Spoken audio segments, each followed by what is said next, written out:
आप सुन रहे हैं सुखी जिनेंद्र द्वारा लिखित टेंशन फ्री लाइफ बुक। अब हम आगे बढ़ते हैं चैप्टर 9 की ओर। इस अध्याय का नाम है खुश व्यक्ति के 3 लक्षण। सुखी जी, दुनिया में हर कोई हंसता मुस्कुराता हुआ तो दिखता है, पर क्या वह सच में खुश है? हम कैसे पहचानें कि असली खुशी क्या है और क्या हम भी उस खुशी को पा सकते हैं? मैंने उसे जवाब देते हुए कहा, यह एक बहुत अच्छा प्रश्न है। देखिए, अलग अलग शोधों में यह बात सामने आई है कि खुश रहने वाले व्यक्ति दुखी रहने वाले व्यक्ति से करीब 10 वर्ष ज्यादा जीते हैं। खुश व्यक्ति ही जीवन का असली मजा लेता है।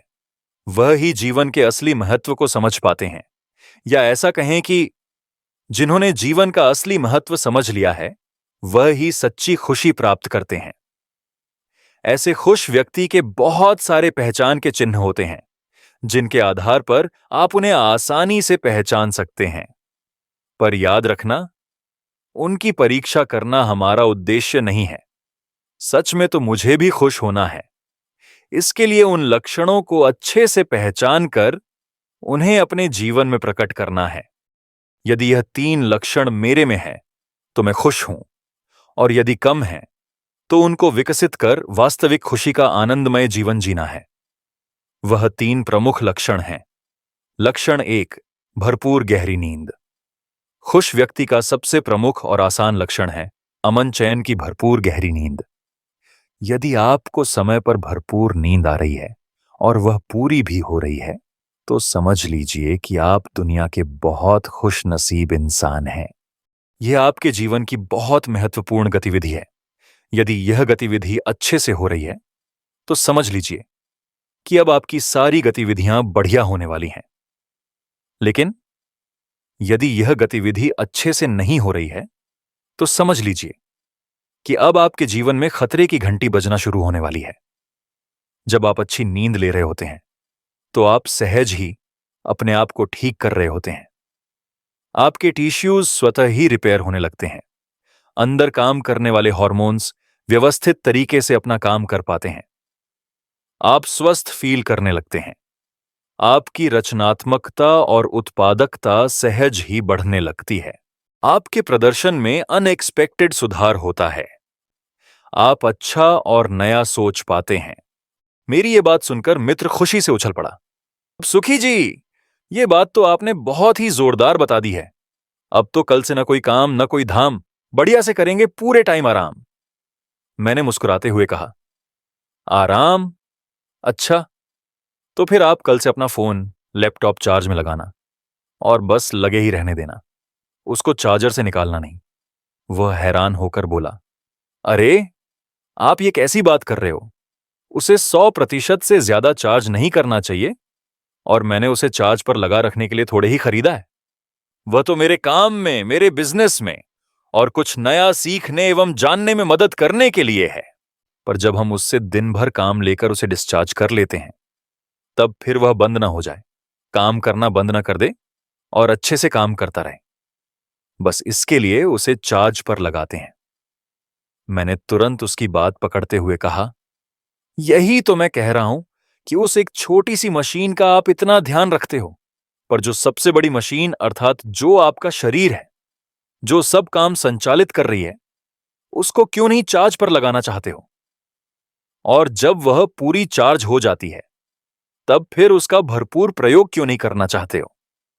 मित्र ने एक और तर्क दिया, पर सुखी जी, यदि नींद नहीं लें और रात रात भर खूब काम करते रहें, तो हम सबसे ज्यादा काम करके सबसे आगे आ जाएंगे ना। मैंने उसे प्रकृति की ओर इशारा करते हुए समझाया। आपने कभी सोचा है कि सूर्य 12 घंटे बाद क्यों अस्त हो जाता है और सब जगह भरपूर अंधेरा हो जाता है? वह इसलिए क्योंकि अब आप सभी काम से विराम लेकर उसकी सम्यक समीक्षा करके सो जाएं। याद रखिए, यदि हम प्रकृति के नियम का उल्लंघन करेंगे, तो फिर प्रकृति भी हमारा उल्लंघन करना शुरू कर देगी।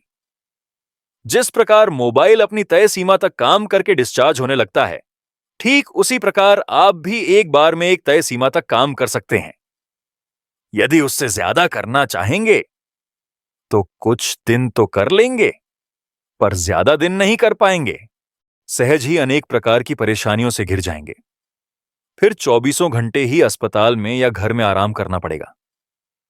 यदि अभी से ही इन क्रियाओं को व्यवस्थित करते चलेंगे तो आपका यह जीवन बढ़िया तरीके से चलता रहेगा। याद रखिए, यदि हम जरूरत के हिसाब से 1 घंटे भी कम नींद लेते हैं तो उसका असर हमारे अगले पूरे दिन दिखता है। साथ ही कुछ भी करने का मन नहीं करता है। हम थके हुए, परेशान सा महसूस करते हैं। मित्र ने सीधे मुद्दे की बात पूछी। सुखी जी, तो कितना सोना चाहिए? मैंने आंकड़ों के साथ उत्तर दिया। स्लीप फाउंडेशन के अनुसार सामान्यतः 18 से 60 वर्ष तक के व्यक्ति के लिए 7 घंटे की नींद जरूरी है। फिर भी जिस प्रकार सभी कंपनी के मोबाइल के लिए एक ही जैसी चार्जिंग टाइम की जरूरत नहीं होती है, उसी प्रकार सबको एक जैसी नींद की जरूरत नहीं होती है। इसका निर्णय इस बात पर है कि आप कितनी नींद के बाद अपने आप को पूरा तरोताजा महसूस करते हैं। इसमें हमारे विचारों की शुद्धता की भी मुख्य भूमिका होती है। जैसे जैसे हमारे गंदे विचार कम होकर अच्छे विचारों की निर्मलता बढ़ती जाती है, वैसे वैसे फिर हमारी नींद भी सहज व्यवस्थित होती जाती है। Washington university school of medicine की रिसर्च यह बताती है कि 6.5 घंटे की नींद सबसे बढ़िया होती है। मित्र ने अपनी समस्या बताई। यह तो सही है, पर अब इतनी नींद आ कहां रही है? जैसे ही लेटते हैं, परेशानियां, चिंताएं घेरना शुरू कर देती हैं। बिना टिकट के ही न जाने कितने सारे स्थानों पर घूमकर उनके चक्कर लगाता रहता हूं। बिना किसी को फोन करे ही कितने सारे लोगों की बातें सुनाई देने लगती हैं। मैंने हंसते हुए कहा, वाह क्या बात है, आप तो बिना टिकट के कहां कहां घूम आते हो। पर यह समय इतना घूमने का नहीं है, क्योंकि आप तो पहले से ही दिन भर के थके हुए थे। अब इन व्यर्थ की चिंताओं को कर करके और ज्यादा थक रहे हो। मित्र ने पूछा, तो क्या करें? मैंने उपाय बताया। इसके लिए यदि कोई सबसे बढ़िया साधन है तो वह है ध्यान। पर वह इतना आसान नहीं। इसके लिए इस पुस्तक का अंतिम चैप्टर सिर्फ ध्यान के लिए ही है, पर वह पढ़ने मात्र से नहीं होगा। उसका सही स्वरूप समझकर अभ्यास करना होगा। अभी मैं आपको 6 उपाय बताता हूं, जिससे आप नींद में बहुत अधिक सुधार कर पाएंगे। पहला, शाम के भोजन के बाद थोड़ा टहलना शुरू कीजिए। दूसरा, एंडोकैनाबिनॉइड्स रसायन को सक्रिय कीजिए। इस रसायन को सक्रिय करने के लिए दिन भर में शरीर का उचित मूवमेंट होना चाहिए। तीसरा, एक नियम बना लीजिए कि इमरजेंसी को छोड़कर आप 10 बजे के बाद टेक्नोलॉजी का प्रयोग नहीं करेंगे। चौथा, जो आपके कंट्रोल में नहीं है उसकी बिल्कुल भी चिंता मत कीजिए। यदि कोई चिंता आती भी है तो तत्काल उस चिंता के विषय पर प्रश्न कीजिएगा कि क्या यह आपके कंट्रोल में है? यदि नहीं है तो फिर चिंता क्यों करना? पांचवा, यदि आपके कंट्रोल की भी कोई चिंता आ रही है तो उसे बस लिखकर छोड़ दीजिएगा और सोचिएगा कि अभी इसमें कुछ नहीं हो सकता है, इसको कल देखेंगे। छठा, 30% पानी से भरी हुई बाल्टी में 10 से 15 मिनट पैर डालकर बढ़िया सी किताब पढ़िए। अब हम आगे बढ़ते हैं चैप्टर 9 के प्रथम असेसमेंट की ओर। इस असेसमेंट का शीर्षक है समय पर भरपूर नींद। अच्छी नींद एक स्वस्थ मन, स्वस्थ शरीर और शांत जीवन का मूल आधार है। इसीलिए यह अभ्यास अगले 7 दिनों की आपकी नींद की दिनचर्या को सुधारने के लिए बनाया गया है। आपको अगले 7 दिन नीचे दिए गए 6 बिंदुओं को पूरी सिंसेरिटी के साथ फॉलो करना है। हर दिन का पालन करने के बाद टेंशन फ्री लाइफ बुक में अपनी प्रोग्रेस को मार्क करना है। पहला, सर्वप्रथम सुबह उठने का समय निश्चित कर लें। इससे आपके सोने का समय भी निश्चित हो जाएगा। दूसरा, सोने के 3 से 4 घंटे पहले ही दिन का अंतिम सुपाच्य भोजन कर लें। शरीर को रात में पाचन नहीं, रेस्ट चाहिए। तीसरा, सोने के 1 घंटे पहले अपने आप को टेक्नोलॉजी से पूरी तरह दूर कर लें। स्क्रीन का प्रकाश आपके माइंड को अलर्ट रखता है, इसीलिए 1 घंटे का टेक फास्ट बहुत जरूरी है।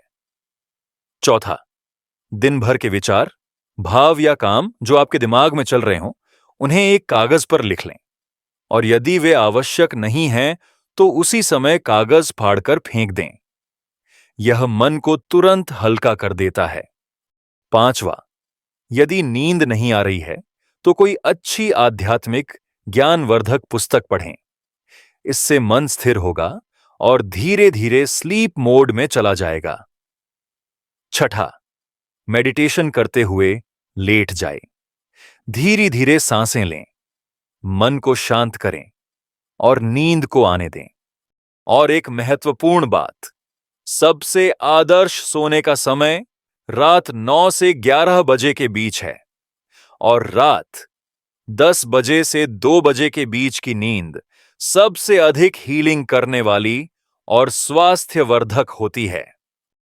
अब अपना पर्सनल एक्शन प्लान तैयार करें और प्रथम असेसमेंट के नीचे दिए स्थान में स्पष्ट कदम लिखें।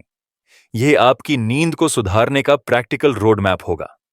अगले 7 दिनों में इन 6 आदतों का पालन करने से आपकी नींद गहरी, शांत और भरपूर हो जाएगी और आपका मन शरीर एक नई ऊर्जा के साथ जागेगा। इसी के साथ चैप्टर 9 का पहला असेसमेंट समाप्त होता है।